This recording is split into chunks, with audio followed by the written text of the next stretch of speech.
Welcome to the Piece by Piece Autism Podcast with your hosts, Angie and Christy. They've worked 25 years to help Alec get the most out of life. Let them tell you how they're doing it. Welcome back to Piece by Piece Autism Podcast. We are glad you're here. Christy and I discuss all the things that we have learned as we have helped her youngest son, Alec, thrive. He is currently living in Utah in a group home setting. He is 28 years old and nonverbal autistic. We are continuing this week with our Sibling Series, and Christy is going to introduce today's guest. Alrighty, we have got Morning with us. Her actual name is Morning, Winterholler, and she's the second born of Alec's older sisters. She's 34 years old and has called Houston, Texas home for the last decade. She's married to Michael, and she's mother to three of Alec's favorite nieces and nephews, Jay, Wynn, and Kit. Morning is actively involved in her church and neighborhood communities. In her free time, she loves playing mahjong and tennis, jumping on the trampoline, which she's been doing for decades, and drinking Diet Coke. I'm going to have to also say my own little bit here is that she is extremely gifted at organizing events. She can do a huge birthday party with all the different things from invitations to favors to food, etc. And she has organized the Boo Bash for the PTO for her kids' school for the last 2 years. And she does an amazing Boo Bash if I've ever seen one. So there you go.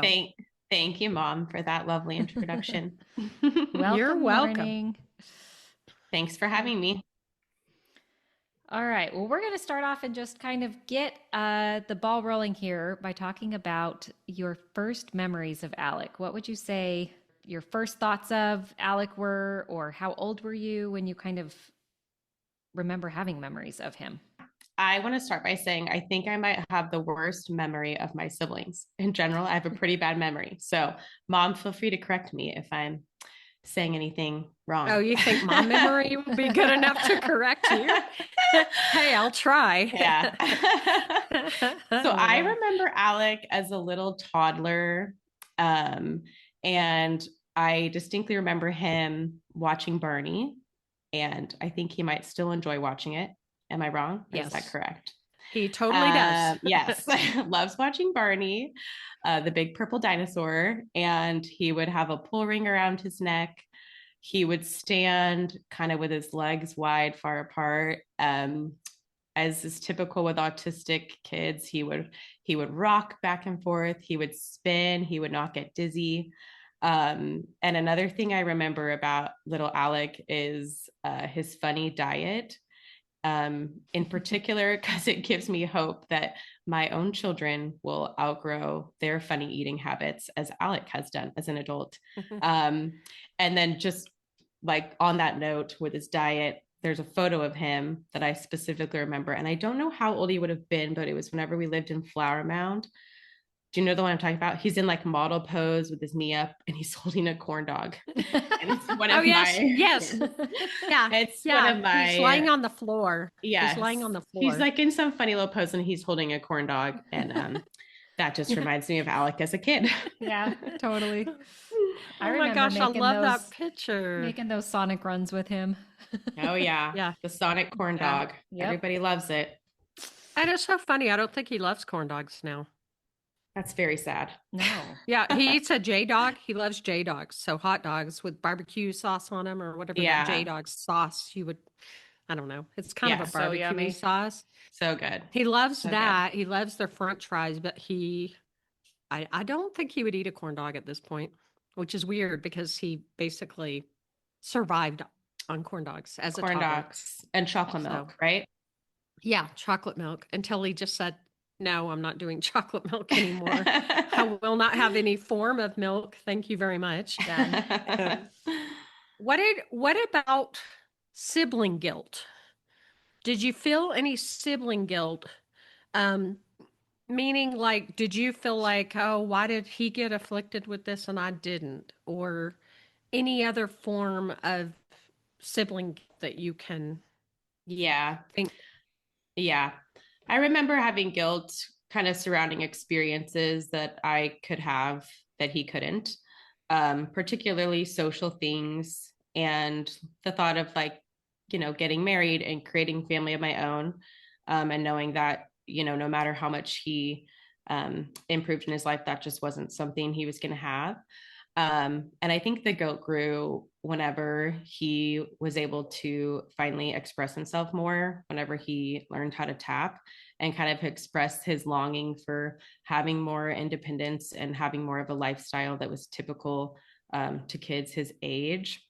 But I think kind of handling the guilt is just reminding myself, and if you're someone in a similar situation, that like them not like me being able to have the experiences I have the normal, like having friends, as a high schooler, and now having a husband and a family, like me having those is not taking anything away from him. Like me having, he wasn't going to have them anyway. So I might as well enjoy them and be grateful that I get to have those experiences. And then also to help with sibling guilt is remembering that Alec is going through life in a different way, and he there's things about his life that we can be envious of as the like ordinary siblings too. Right. So like Alec, he never has to worry about money. Like what a luxury, So yes, we can be absolutely. we can be envious of him too over certain aspects of his life. Yeah, that's true. That bit of naivety of his, that like those cares and concerns of the world just are not, those don't apply on to his Alec. radar. Yeah. Good for him. Don't worry about that. Yeah. Oh, good for him. We hope he's happy. Yeah. I hope you're happy now. Oh, man. all right. When he was growing up, what would you say your biggest concern for him was? Thinking about this one, there are a few things that come to mind, but I think it was concerns over how the world would treat him, and just hoping that people would be kind to him if they encountered him in public. And also that the people who my parents hired and trusted to care for him would actually care for him in the best way and be honest people. Yeah. And then another more obvious one is just what would happen to Alec if something were to happen to my mom prematurely, and kind of what his life would look like with her gone. Yeah. Valid concerns. Do you mean that in that he would be heartbroken that I was gone, or who would take care of him? Well, I think a combination of both, but it's that thing. Yeah. And I mean, I feel it. I have 3 of my own kids now, as my mom said, and it's that feeling of like, no one knows their kid like their mom. And Right. I don't feel like it, I mean, it applies to autistic children, and also, just like, would you call them typical children? Is I feel like the mom knows them best, his care best. Obviously dad loves him, but you've been the primary caregiver, Right. as I have been with my children, and I'm a stay-at-home mom. And it's that feeling that really resonates with me of like, you know him best, and he loves you most. And I don't know, I think it would be hard on him, especially younger, if you were not around. Yeah. Yeah, for sure. Well, I'm glad I stuck around. We're glad to. we're trying to stick around for a while. You're here. here for the long haul. Well, I hope so. Alec had elopement issues off and on until he was probably about 9 or 10 before he stopped running out of the house and just disappearing. And we had this incredibly scary one where he was gone for quite a while out in our neighborhood when we lived on a lake, which was a stupid place to live with a child that has elopement issues, but we didn't know that before we moved there. So here we are. And I remember specifically the situation where he had been missing for 40 something minutes, and you ran down the street without your shoes on in an effort to try to find him. Do you remember that very plainly, and can you tell us about it? Yes, I do remember. And we lived in a gate. So yeah, we lived in a gated neighborhood in Flower Mound. Yeah, backed up to Lake Grapevine. Um, Not immediately to Lake Grapevine. I feel like we should clarify that there was a wooded area in between. But I had run through the neighborhood and I had made it pretty close to the front of the neighborhood. And as I was running and shouting his name, I kept feeling this prompting to stop and say a prayer that we would find him. But I kept kind of brushing it off because I thought, no, my time is better spent running and yelling his name and trying to cover more area to find him. And finally, I remember it was a home that was under construction, kind of towards the beginning I had made it to the beginning of the neighborhood. And I remember deciding to finally pause and say a prayer that we would find him. And in that exact moment, I heard shouting coming from the family car that had pulled up to that house saying that we had found him. So it's just a good lesson in not ignoring promptings, and also just like that gut feeling you can have when you are caring for someone, to just kind of, not ignore the promptings. Yeah, I'm so glad you shared that story because I didn't remember ever hearing that part of it. Yep. And that's a super important part of it. Yeah. So when I think about whenever in church, if prayer is brought up, then that's always a story from my life that I remember. Yeah. And a lesson learned at a young age, you know? Yeah. That's sweet. How would you say your relationship with Alec has evolved over the years? So thinking about, has it evolved? I do think it has evolved. So of the siblings, I've definitely been the most removed. I lived in Utah for college, and before Alec lived in Utah. And then from college, I moved to Houston, and I have lived here for the past like 10 and a half years. Whereas some of my other siblings have kind of stayed in the Dallas area or lived in Utah part of the time. And so I think in particular with an autistic sibling, the distance can make it harder to maintain a relationship, just because when you think about things like my other brother, Todd, like he was in town for work. So he came, and he's on a whim several times in the last few years, just come and stayed with me for a visit, or will just randomly FaceTime me on his way to work or whatever. Whereas like with Alec, if I want to like talk to him, sometimes I'll text him or FaceTime, always have to coordinate with whoever he's with, find out who's on shift, figure out their number. It's just a little bit more complicated of a relationship. So I definitely think our relationship evolving with like the distance between us, it requires more intention for sure. Mm-hmm. And I've loved getting to visit Alec in Utah. I try and do that whenever I can. But also thinking about this, thinking how distance does create, I think, a little bit of a wedge in a relationship with someone who is autistic. I'm like, it's also not a bad thing, because him living in Utah, it's been such a good thing for him and his personal development. And I think that location for him makes so much sense. And it's awesome for him that, just like his other adult siblings, he's kind of living and creating his own life. And while that does lead to some natural like sibling separation, it's so cool that his life isn't stagnant. He's doing just like us. He's moving forward in a place that's so good for him. That's great. And I want to remind everybody that like we've had some trips where Alec, like you were on his very first trip to Disney when he had requested way back when he was he about 12 or 13, I think, when he asked, could he go to Disney for his birthday? Disney World. Yeah. And so we went to Disney World with him. You and I went, and then Dad joined us for part of the trip. Yeah. And then also your family joined us when we were having a hard time getting the team to go out for his birthday. For Alec's in birthday. California. Yeah. And so we had a super fun time with your family and him.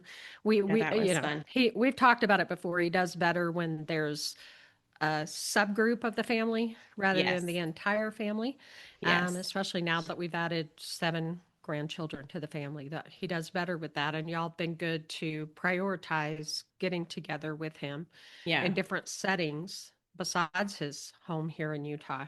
Yeah. And so that's been great to be able to keep your relationship current. And Yeah. Yeah. I do feel like, yeah, to it's to maintain a relationship with him, it's so important to have the time together, because having a conversation with Alec is not the same. You can't have it in the same way. Like, you can't just easily pick up the phone and be like, oh, we're going to catch up for half an hour or whatever, you know? So I think like being together, and it's also like getting together gets harder too, because sometimes for holidays, you know, it's not even always like, oh, we can count on the holidays, because sometimes we're with my husband's family, or sometimes Alec is with someone else, which is great for him. But we do try and make that effort to see him. We love coming to Utah to visit him, or seeing him if he's made a trip down to Texas. So do you feel like in those comments that you've made that you kind of answered our question about how is love different with him because of that difference in the way that he communicates? And like, a FaceTime call is hard. I find that whenever I do a FaceTime call with him, he's constantly trying to turn the phone off. Meaning, yeah, I'm done. I'm done with you. Boom, For boom. sure. Well, I was, and I'm like, come on. Yeah. Well, when I was thinking about how is love different with Alec, I was thinking about how Alec as a pure person just seems very like, maybe this is a weird word to describe him, but pure. Like, he has good intentions. It's almost like there's something kind of childlike about him. Even though he's an adult physically, I don't know. I just feel this tender type of love for Alec that's different than how I feel about my other siblings. And when I thought about that question, I felt the need to share. This is something I've thought about Alec always growing up, and still think about to this day, is in our faith, like, we believe in an afterlife, and that in our afterlife, we're going to be relieved of all the troubles that have burdened our bodies here on earth. And so I've always loved that belief that one day Alec won't be autistic. He'll be able to speak, and how cool it would be to finally be able to just have a traditional conversation with him. And that's always a belief I've really cherished. Yeah. I think that is one of our best beliefs that we have. And that gives us so much promise that we will be communicating with them in an easier way. Because the communication is, I mean, it's there, but it's still it's difficult. It's not. But can you imagine, because his snark and his level of wit that he can get through the keyboard, like, I can't wait. I can't wait to hear and the banter back and forth. Like, he's so fun. He is funny. Oh man, it's going to be okay. Great. That childlike, pure, tender love. Ever wanna, we're gonna flip the coin here. Let's just go that complete opposite route. Do you ever want to punch him in the face, is how I've been asking your other siblings. And of course, I do not mean that literally. Oh man. Figuratively, do you ever want to punch him in the face? Definitely. So okay. Alec is capable in so many ways.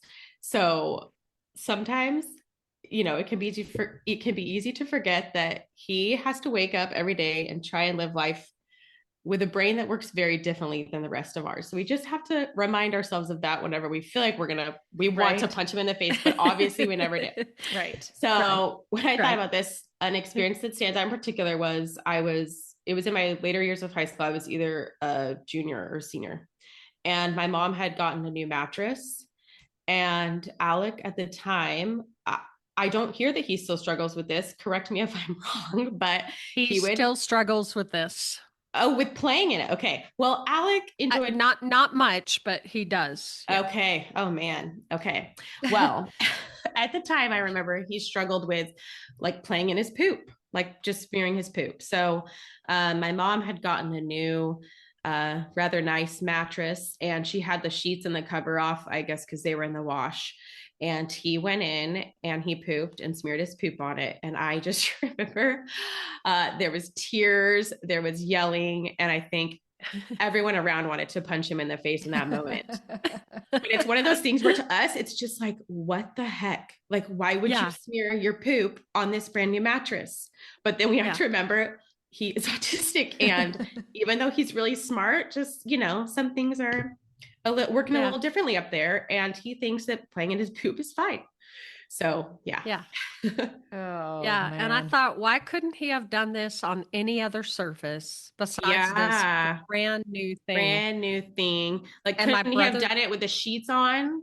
No. Yes. Right. No. Right. He couldn't wait for the sheets to be on. Yeah. My brother was there and he said he heard me scream like bloody murder. I just screamed bloody murder. And he could hear me from across the house. And he walked in very carefully. What happened here? What is going on here? I think I started hyperventilating. I was just like, oh my gosh, I can't do this anymore. Anyway. Oh man. Yikes. What are you most proud of, Alec? I think it's how he wakes up every day ready to work and put in the effort it takes to maintain the life that he has now. He lives a super fulfilled life. He does a lot of really cool things.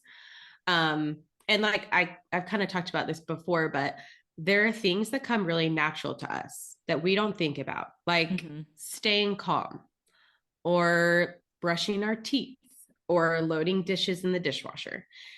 These are all things that he's had to be trained step by step how to do.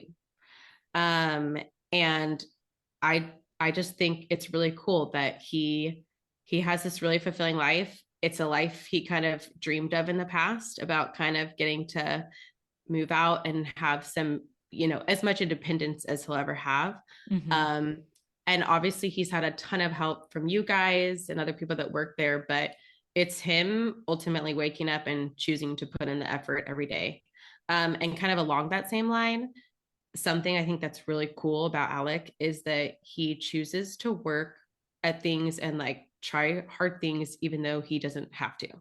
Like he chose to get baptized at our church, which he didn't have to, but he was like, I want to do that. He chooses to do work at the temple for our church. He chooses to have a job.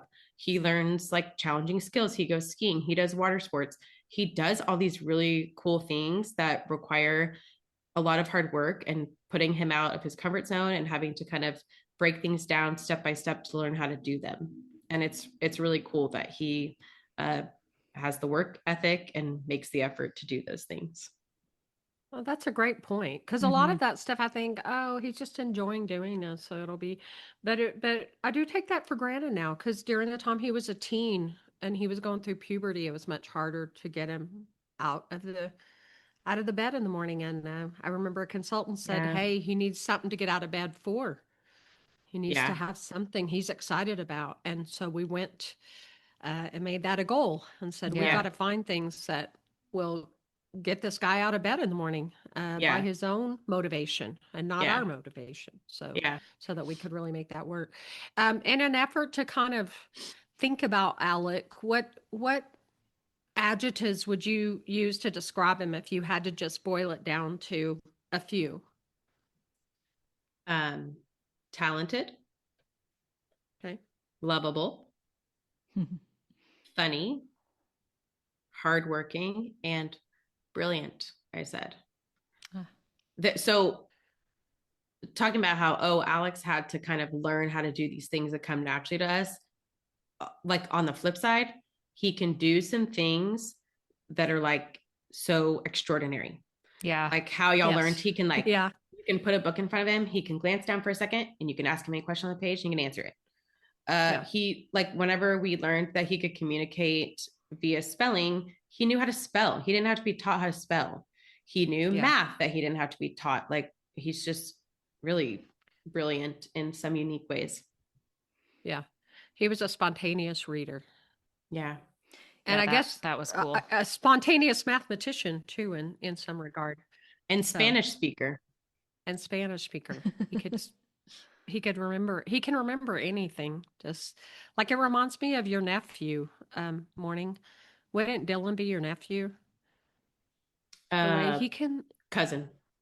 cousin, sorry. Yeah. The way that he can meet you and he can say, morning, Winterholler, your birthday's 6/21/91. That was a Yeah. Tuesday, you Yeah. know, and he just has all of these things inside of his head that were just poured in there at some point Yeah. Yeah. when he Autistic was people being are made. brilliant. Yeah. Yeah, it's just amazing. Were Very you cool. ever fearful that you would have an autistic child? Like, did that ever cross your mind when you went to start having children? Yes, it did. Um, and I think that growing up with an autistic brother helped shape all of us. And I think there were so many benefits to it. And I in no way see like having an autistic child, I would have in no way seen it as a negative thing. I think the aspect of it that made me more nervous was that when you are the parent of an autistic child, you're forever in that really intense caregiver stage of life that never goes away. And even now, like you have set up a home for Alec, but there's you still have to coordinate that and make sure that people are trained and that there's someone scheduled for a shift every day. That whole the very like active years of caregiving that with an ordinary child fade, those don't go away. And so that aspect of it had me worried. Okay. All right. Yeah. That I could see that. Yeah. Because I mean, you saw things firsthand of how intense Yeah. it was whenever you were living in a home, Yeah. and sometimes it does still get intense, but I mean, it's definitely improved and lightened up. Yeah. But And but there's not a day that goes by that I don't worry and I'm not thinking and I'm not talking to Angie. I mean, Angie, do I go a day without calling you or texting you or We're on the regular I try for sure. Yeah. Yeah. I try to give you a break, but Well, how would you say having Alec in your family has impacted your family dynamic, whether that be like you and your immediate siblings growing up or even the dynamic with your family and children now? um I think like with my family growing up, he's the uniting force for the family. He helped us be, I think, just more tolerant, more accepting of others who are different, taught us about unconditional love, um, taught us how to help, be a good helper in a family, because it required us all to pitch in various ways, maybe helping give him a shower one night or watching him so my mom could go and dad could go do something. Or I think also having him in my family, it just made me have the deepest respect for my mom's role in particular, and the sacrifices she made as the primary caregiver. And then whenever I think about it in regards to my own family now, I love that Alec, he's a good way to show my kids how to love and live with someone who's different. We'll talk about Uncle Al and how he has a special brain, and they've seen people like out in public who look like Alec, or maybe they're stemming like Alec or making noises like Alec, and it opens up conversations we can have about it. And my middle child, Wynn, she's newly 5. The other day we were talking and she has a friend who has a raspy voice. It's so cute. And she said, Mom, why does his voice always sound like he has a sore throat? And I said, Wynn, that's called a raspy voice. His voice is just like that. And she said, well, what's Uncle Al's voice called? And I thought that was cute. Oh, that's sweet. Aww. And then Jay the other day, a big thing with the kids right now is they say 6, 7, but I don't understand what it means. But oh yes, we know about that. Oh, just the other day, Jay in the kitchen was saying it, and I was like, "Stop it! It's so annoying." And he said, "How do you think Uncle Al would say 6, 7?" And that was cute. So we'll have to ask him. We'll have to ask him. We'll have to ask him. Okay, well, along that line, did you ever hold out hope that Alec would talk? I did when I was younger.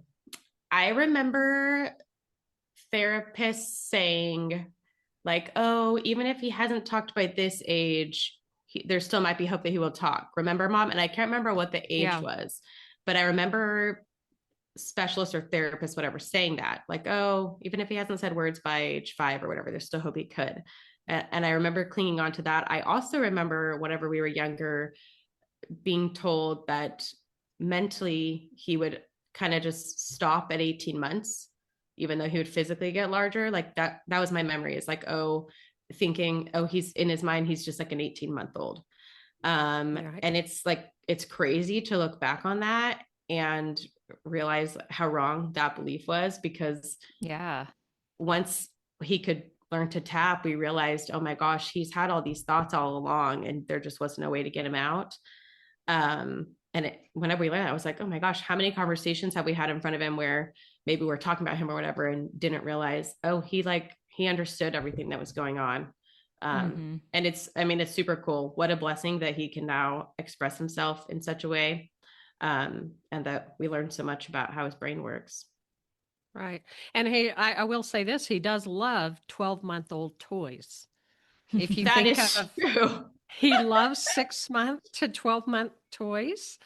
That's He true. loves them all the way up to about a 2-year toy. One of his favorites is that little bear that the little body parts make sounds. Yeah. You can punch the hands and punch the heart, and that's one of his favorite things to carry around. I think I've bought about 4 of those over his lifetime so far.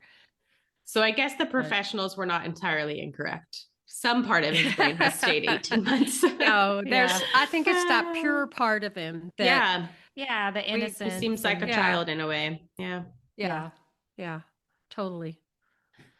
What did you think about having teams come into the house? Because we started the private home therapy when he was 2. Then how old would you have been then when he was 2?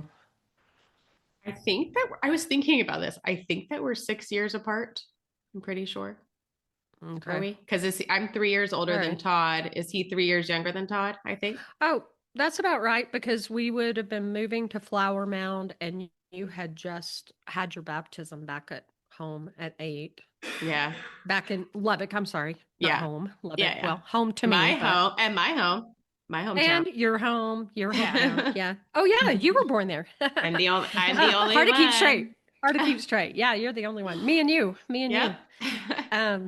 Anyway, so he would have been, so you would have been about maybe 9 by the time his private home therapy started. So we had a bunch of people in and out of our house. What did you think of that? Do you have fond memories of that? Did you hate that? I have kind of mixed feelings about it. I'm really grateful to the people that have taken care of Alec over the years. They mean a lot to our family. I feel grateful that you and Dad were in a financial place that you've been able to provide Alec with the therapy that's brought people into our home. But with that said, these people are people. Some feel like family, and some maybe their personalities don't blend as seamlessly with the rest of us. And so I have fond memories of some of it and some not so much. Right. Angie obviously feels like family. There's so many that do, but that's not always the case. Yeah, Jill. And sometimes it's so strange to me that whenever I go to visit Utah, anytime if we go out to eat with Alec, I mean, there's a few exceptions, but usually there's someone who's on shift with him. So he always has a buddy that's coming along, or if he visits Texas, he usually has a buddy that's with him. That's still sometimes strange to me. But I really appreciate the people that have, become part of Alec's life and gotten trained in how to care for him. If it makes you feel any better, sometimes it's strange to me too. Sometimes I just want to say, can you just stay here and we're going to go somewhere? Yeah. Maybe you run the laundry while we're gone. And sometimes we do that. Because Alex sometimes will kind of shut his door and wave goodbye to the caretaker and say, I kind of need a break. I need to go out with the family here. I know Alec has had these feelings too. I'm not alone in these feelings, but I can think of he has people. Go ahead. I can think of a particular one we had on a Thanksgiving vacation once where we ended up in Oh gosh. We ended up in a house together, and I was like, "You're not the vibe." Like, moving on. No, Thank that you, was but not. bye. Yeah, that vibe was not good. That was No. it was a perfectly good Thanksgiving that kind of got a little bit ruined by. Yeah.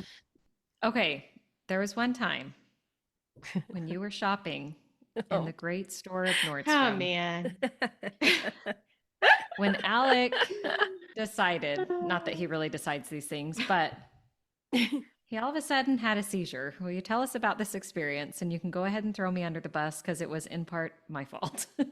Oh no, Wait, Angie, I don't you need to remember. not think about that. She didn't give him his medication. Oh She my didn't gosh, give him I was his gonna medication. say. I was gonna say I don't remember that part of the story, so you'll have to fill Well, me maybe in. we but- didn't tell you that. So Okay. you Well, wouldn't be no, mad at her. Let me tell you my side.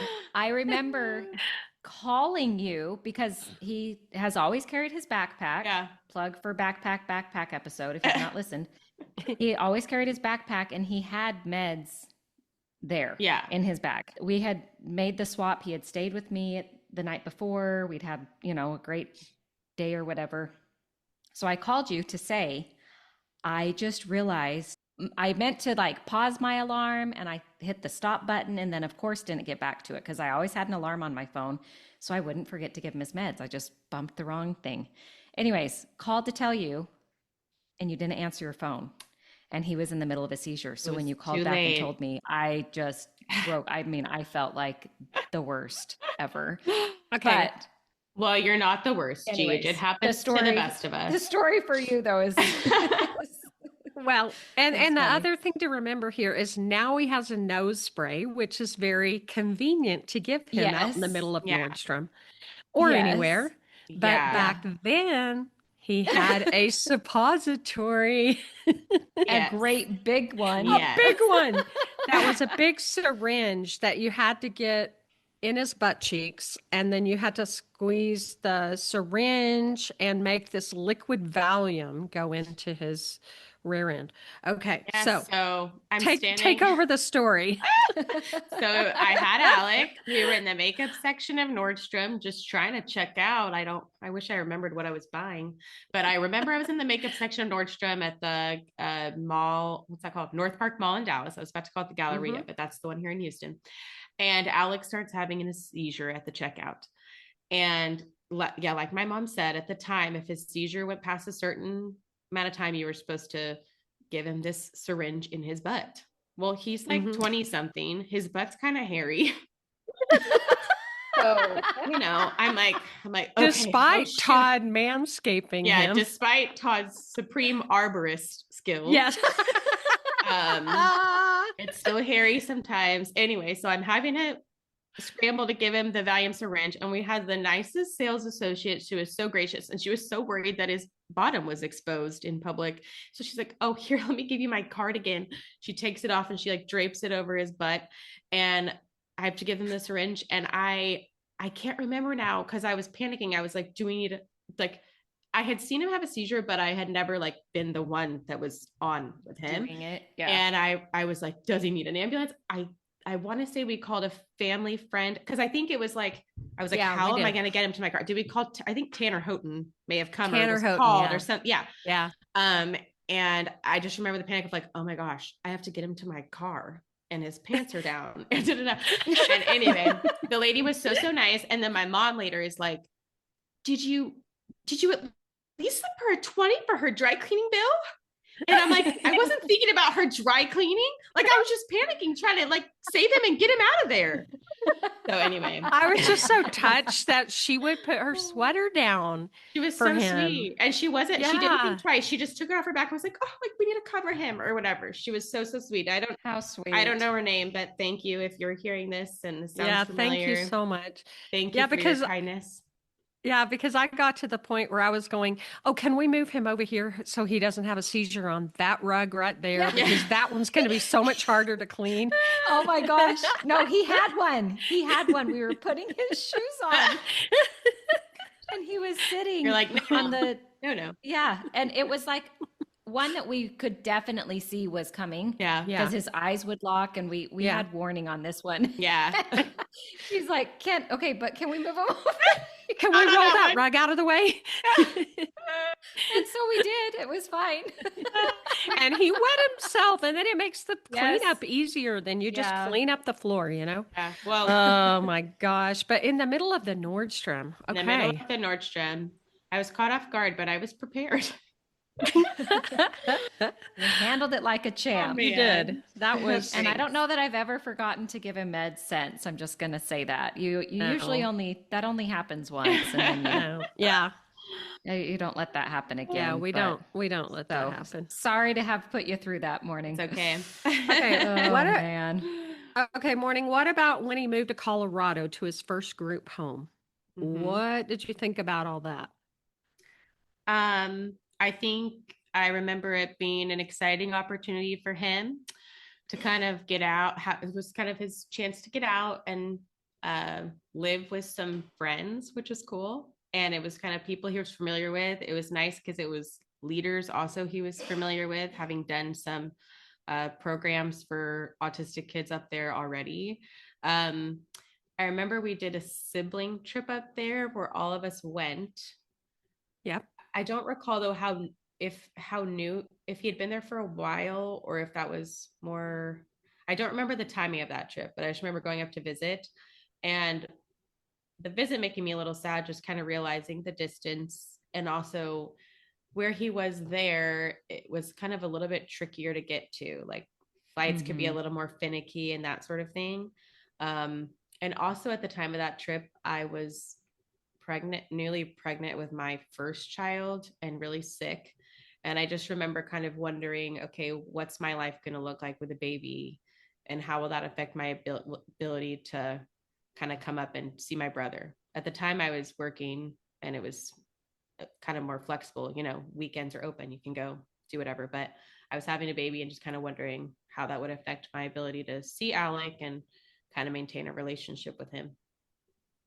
Yeah, it was definitely harder there. I mean, Yeah. when I think now Yeah. about getting there, flying in was really difficult to get a flight that wouldn't get Yeah. canceled. And then during the winter, it's like it becomes super expensive to get there. And there's so many people going there to ski. And yeah, I felt like long term, this is not going to work. I don't think we ever Yeah. thought it would be a super long term thing, but that it would be a way to get our toe in the water and just kind of see how he did with that. And it was a great learning experience. But Yeah. what pressure, if any, do you feel about Alec's future now as everything stands now? This is something I worry about sometimes, but I try not to let it like occupy my thoughts too much just because I feel like it's so situational. Like we don't really know, like, will Alec outlive you guys, you and Dad? Yeah. We don't know. Maybe he will, maybe he won't. And so I take comfort in knowing there's a lot of people, myself included, that if the time comes, you guys pass or just are no longer able to care for him and Alec is still living, that there are several of us who are willing and able to help care for him and kind of take over. On the flip side, I know I've expressed concerns to you if that time were to come sooner rather than later, that me personally, I'm not really in a stage of life that I feel like I could fill the shoes, that you wear right now. Right. I have my own little kids and I can't you occasionally have to fill in a shift for Alec at his home if there's not someone available. I'm just not in a point in my life that that's something feasible, or you're up there for about half the year and that is not something I can commit to anytime soon. And I've expressed those concerns to you. But you guys have worked really hard to create a really beautiful life for him in Utah. And hopefully that's something that can continue on for the duration of his life. Yeah. Yeah, that's our hope. That's what our plan is. That's the goal. When you see people who are obviously autistic or have other special needs, do you tend to feel comfortable approaching them or interacting with them, having the experience of, obviously being out and about in public with Alec? Or how do you handle those situations? Yes, I do. And sometimes I see someone and I think they're autistic and I want to ask, try and find like an appropriate way to bring it up. And then we'll tell people, I have an autistic brother. We were actually, I couldn't interact with this person, but I heard them at a distance the other day. We were at a local park in our neighborhood, and it's like surrounded by homes on all sides. And all of a sudden I hear the front door open, and like a boy comes out who he's probably like a teenager in his 20s. And he sounded just like Alec. And he had like his iPad, and he was doing, I heard it, and I like looked up. I was like, oh my gosh, is Alec here? And he was, kind of scooting like Alec does, holding his iPad, holding his hand up. And it was just so sweet and so familiar. So yes, I feel comfortable with seeing people out in public who are autistic. And then I have worked with the kids in our church for a while. And I've taught a boy who he spoke. So it was a much different type of autism than with Alec, but I heard he was autistic, and I was like, oh my gosh, like things are all making sense now. And so, yeah. That's great. Yeah, I find myself whenever I see someone who has some sort of special need, I always feel like a little bit apprehensive, because I think, oh, do they want me to touch them on the shoulder, or will they be tactily defensive, or like, do they want me to approach, or do they not want me to approach? Yeah, you're super sensitive to and I'm kind of going, just a bear. Yeah. But then I think Alec loves it whenever people say hello to him. And a lot of times he'll extend a high five before a person can even kind of know that he's a little bit special. And so I love it with those people that can just roll with it and immediately kind of plug in. Not everybody can do that, because, they don't have the experience of doing that, but he'll just, someone will just high five him back. And I love those kind of interactions. Yeah. But I'm like, I'm not sure that I'm the one that would be giving the interaction, and I should be really good at it. But so what advice do you, were you going to say something? I was going to say one thing Alec does sometimes to people in public that you would not receive well, Mom, if someone did this to you, was the sniffing. He'll go up and just sniff people. Get really out in their business. If you know my mom, you know that she's not going to like this if somebody else does this to her. But yeah, anyway, so I don't feel apprehensive about engaging with people that appear to be autistic in public. I also think, though, like, I always am like, if maybe things aren't going well or whatever, just never stare. That's something I always try and make note of, and also tell my kids, like, we don't ever stare. Yeah. That's so hard, because I know some of the time whenever I've felt really angry at people staring, and sometimes I'll just sit and try to hold their gaze. And it's, so, you kind of feel mean when you do it, but you also feel like you're educating them and saying, stop doing that. That's for sure. It's kind of, you're staring. Sometimes I'll say you're staring. Yeah. And then, I mean, the sniffing thing is a thing, but I'm telling you what, I really don't like when we're out in public and Alec just goes up and either sneezes in someone's face or sneezes into someone's dinner.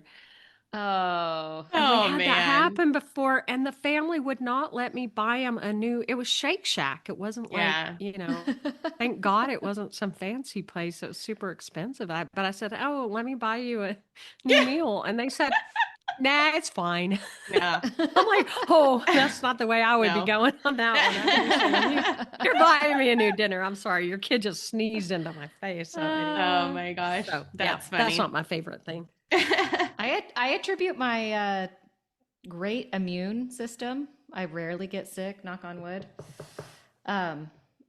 Probably to I don't know how many sneezes I get in my face from Alec a year. Oh yeah. I swear every time I see him on one trip, it's like, oh, there it is. Thanks for my monthly dose of vitamin whatever Alec Jensen is. you are very, very good natured about these sneezes you get in your face. Yeah. For some reason, he does not have any kind of awareness about that. So sometimes they come out of nowhere, On that same note of Alec kind of not always having any boundaries with people, it just reminded me of something. It was the first time that my now husband came home to Dallas, he was sitting down and Alec just came. This is another thing Alec will do. Alec just came and sat in his lap. Yes, I have the picture. And he just rolled with it. And that was really, really sweet. Alec's friend Dylan, who's been referred to, is my husband's cousin. And so he had been around someone with autism, and he didn't seem bothered by it and just kind of rolled with it, which was sweet. Yeah, we love that. We love it when people can do that, but it's kind of hard. You never know. Like, yep. What did you think whenever we would take trips? We tried to take trips from time to time, and we would leave him home with Angie's sister. Did you think that was mean, or did you think, oh yeah, our family needs sometimes a break? Or No, I don't think that's strange or mean at all. Especially now that I have children of my own. Sometimes it's nice to take a trip without them, or take a trip with just, like, I just recently took my middle child to New York, and it was nice. So I think that's a very normal thing to do in a family, to leave maybe the youngest behind who can't participate in the trip as fully as the others. And I don't think that's a bad thing. Okay. All right. Okay, our last question, Morning, unless you can think of anything else you want to talk about. We wanted to know what advice you would offer siblings of individuals with autism. I would say to try and include them in your life the best you can, especially like in social settings and in conversations. Sometimes, like, we'll be out to eat with Alec and you can get lost in just your ordinary conversation. It's good to remember to include them and loop them in. And then the other thing I would say is try not to feel discouraged whenever they can't participate in certain things, like an ordinary sibling can. Like Alec sometimes struggles with like a crowd. One of my favorite things is the Houston rodeo. And like, we've tried to bring him and had some not so successful times. So it's like things like that where you're just like, we're at the rodeo. This is fun. Like, what's your problem? And just kind of remembering that, like, for them, like, noises, crowds, little screaming babies, whatever, things like that can be hard for them. And that they're just trying their best to, with kind of an ordinary brain in an ordinary world. So having patience with that. We want to thank Morning for joining us on this episode of Piece by Piece Autism Podcast. We have had some great sibling interviews. Next, we're going to try to get on Angie's son, who's the closest thing to a sibling that he's had besides his own siblings. And we're going to see if we can get him on soon. But we really appreciate you coming on, Morning. You had a lot of great, enlightening things to tell us, and we appreciate you and the time that you took. We know you're a busy woman. Thanks for having me. Yeah, that was a lot of fun. That will be a wrap for today's episode of Piece by Piece. We love that you're here. Hope that you will help us spread the word and share the show. You can find us on Instagram and Facebook at Piece by Piece Autism Podcast. That's PIECE, Piece by Piece Autism Podcast. Until next time, we'll talk to you later. Bye. Bye. Bye.